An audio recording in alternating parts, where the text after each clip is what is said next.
Welcome to this tutorial video. The goal of this video is to show you the promise to pay function. The promise to pay function allows the debtor to make an arrangement with the practice to make any necessary payments. There are many scenarios where the practice and the patient may go into a promise to pay agreement. For example, when the medical aid does not cover the cost or when the medical aid funds are depleted, then the practice can use the promise to pay function.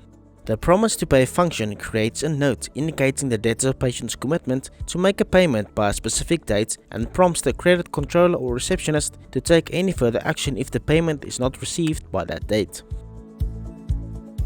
In this video, we will start on the account details screen of the relevant debtor.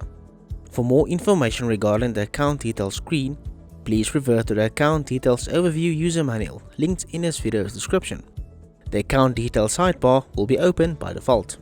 For more information regarding the account details sidebar, please refer to the account details sidebar user manual linked in this video's description. Click on a promise to pay button.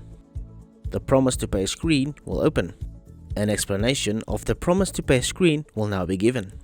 Click on a guarantor promise to pay the selected outstanding invoices on field to specify the date when the person responsible for paying the owed amount of the practice has agreed to fulfill the payment obligation for the chosen invoices. The dates picker will open where the user is able to click on a desired date to make a selection. The refusal to pay checkbox means the debtor is unwilling and declining to pay for the amount owed to the practice. Click on the refusal to pay checkbox to indicate that the debtor refuses to pay the outstanding invoices. The information on the outstanding invoices is divided into columns, which will now be explained. Invoice refers to an invoice number which is given to a posted invoice and may be used as a system reference. Transaction date refers to the date that the service took place at the practice. Patient name is the full name of the patient to whom the invoice was billed.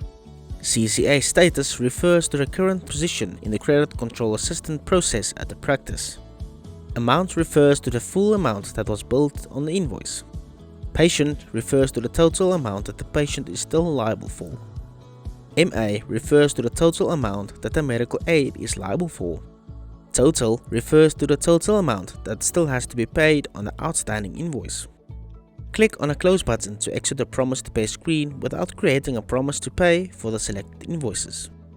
Click on a save button to create a promise to pay on the selected invoices and exit the promise to pay screen.